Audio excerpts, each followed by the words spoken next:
现在在小樽，小樽真的特别冷。去吃下早餐。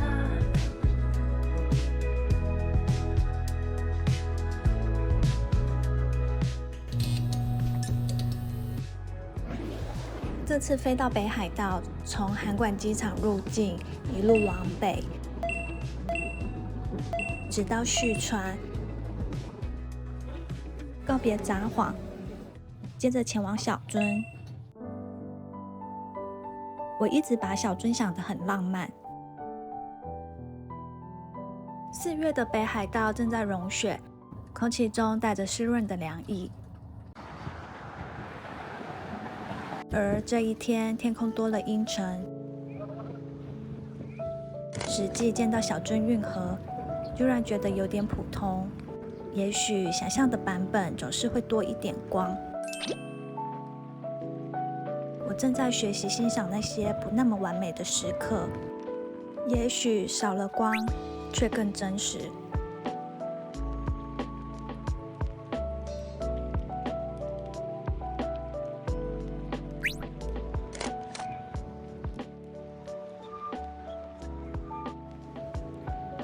狭小的空间有着怀旧的气息，重现北海道开拓时期的街景。这个小男孩是无大之扣走。无大之是日本传统建筑中用作防火墙的设计，只有有钱人家才会做，因此它也是富裕的象征。我想无大之扣走代表着平安与兴旺的祝福。最有趣的是，它会随着季节换衣服，就像扭蛋一样，每次都能见到不一样的造型。你遇见的是哪一款造型呢？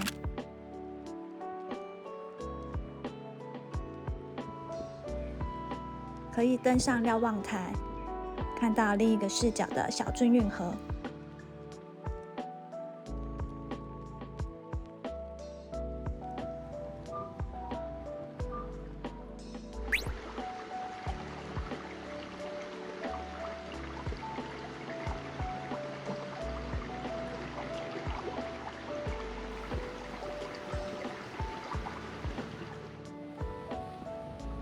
这是一条长达1公里的商店街，有各种琳琅满目的商店，尤其是以玻璃工艺品闻名。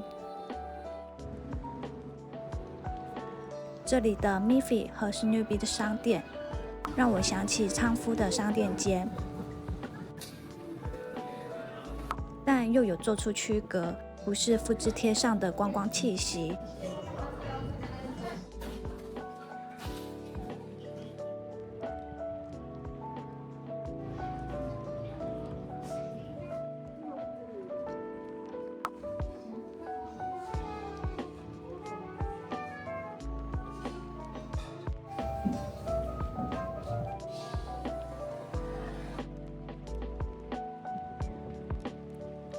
许多商店标示着建筑的前身，是银行，是以前的店铺。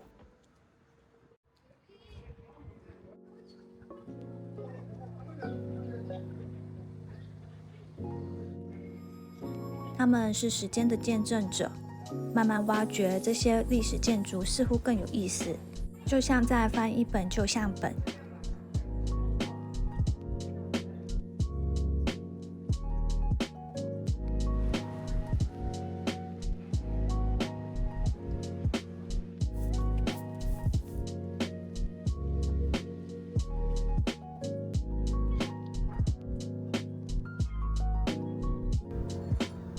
我第一次这么近见到鲤鱼旗，完全没想到它这么巨大，超级巨大的比例让人有点震撼。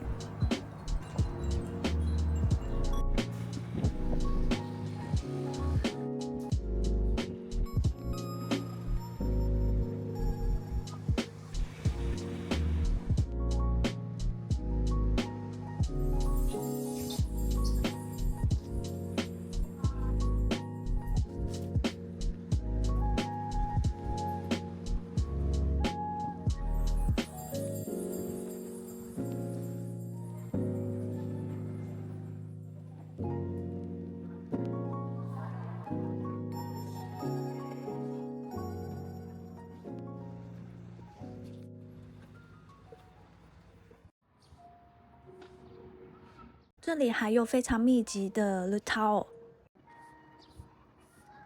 简直是一条 The Tower 大道。这个在小樽扎根的甜点品牌，反过来念就是 Otaru， 以起司蛋糕闻名。特别要推荐的是 The Tower 总店，外观仍保有古老洋楼样式。顶楼的免费瞭望台是亮点。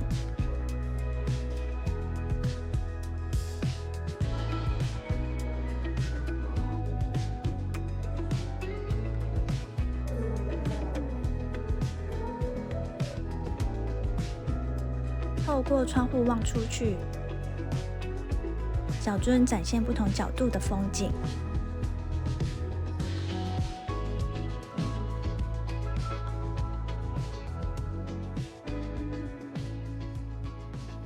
继续前往美瑛，先在休息站短暂停靠。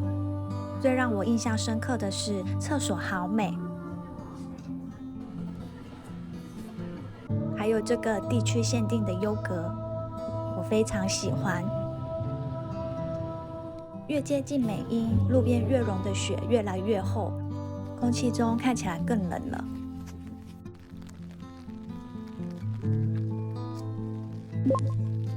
我期待着白金清池，那片传说中的蓝，原是为了防止石胜岳火山爆发后的防灾水坝。那令人着迷的蓝绿色，来自于水中含有的矿物质与伫立于水中的枯枝，交织出奇幻的景象。然而这一天，天空中下着细雨，池水少了鲜明色彩，加上融雪的寒意，我对清池的印象是刺骨的冷，完全颠覆原来梦幻的想象。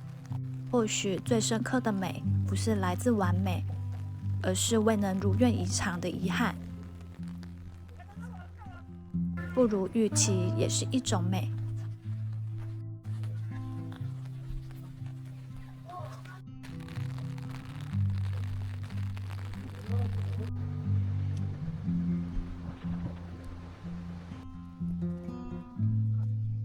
来到美瑛神社，据说各处藏有心形图案，发现的越多，结缘的效果就越大。我可是拼了命的在寻找。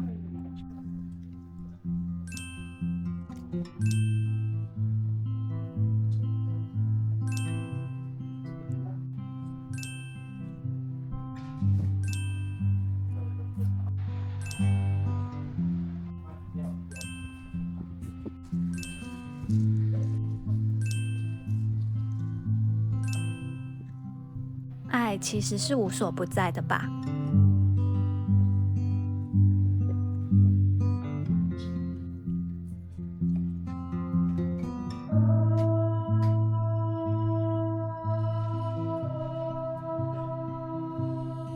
继续前往旭川，是此行最终站。入住旭川车站前的 Hotel Wing。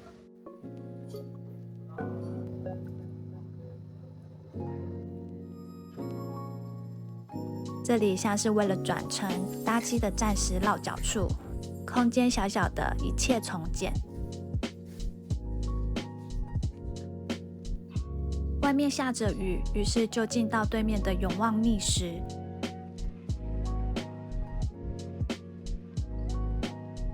选了仙台牛舌辅助，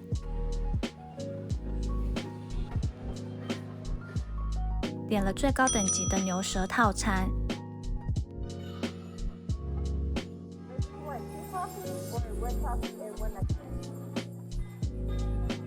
说不上惊艳，但也一解了对牛舌的馋。倒是附的南蛮味噌，让我念念不忘。南蛮味噌又称清糖星子味噌，青辣椒煸炒后加入味噌而成，辣辣的很下饭。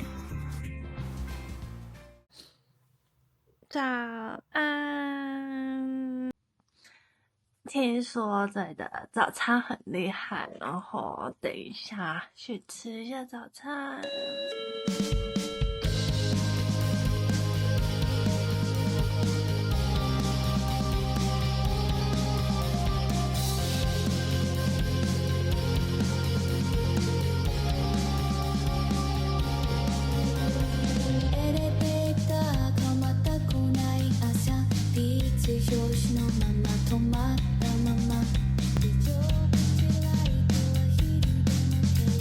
早餐对于海鲜控的我是让人惊喜的。无限自助的海鲜冻像是北海道毫不吝啬的款待。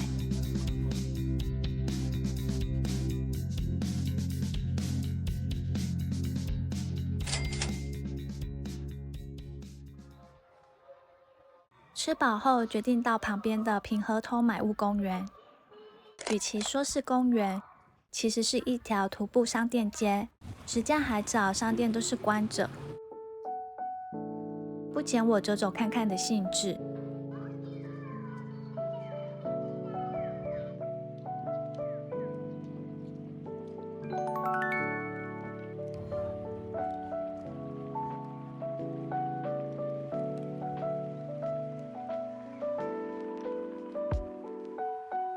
走到底了，旭川车站已经在好远的那头。这里是日剧《初恋》的取景地，象征主角之间兜兜转转，错过又重逢。生命是个循环，有各种相逢与离别。有些人会陪我们一段路，有些人会在转弯后离开，但只要往前走，总会走到属于自己的地方。是时候跟北海道离别，离开不是结束，是下一段故事的开场。我们很快再见。